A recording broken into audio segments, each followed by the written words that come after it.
नमस्कार ओम शांति। आज हूँ रक्षाबंधन उत्सव।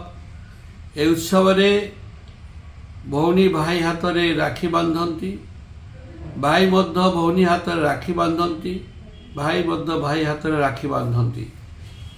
यार उद्देश्य है परस्पर को सुरक्षा जगैवा एवं यही राखी प्रकृत में बांधुंट परम पिता परमात्मा निराकार ज्योतिर्बिंदु शिव बाबा समस्त को सुरक्षा दौरान, समस्त को सुखरे शांति आनंद रखुंट, भलरे रखुंट। यह एक भाईचारा उत्सव।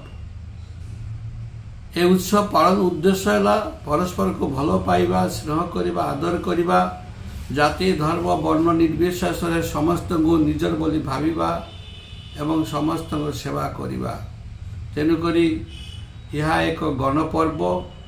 आज सारा देश आनंद मुखरित 160टी देश रे राखी पालित होछि। ए उद्देश्य जयदेव निर्वाचन मंडली भाई भौणी तथा गुरुजन मान मोर हार्दिक शुभेच्छा ज्ञापन करुछि। प्रभु जगन्नाथ शिव बाबा समस्त को सुखरे शांति भलरे रखंतु। यह ही मोर प्रभु पाखरे प्रार्थना। नमस्कार। ओम शांति।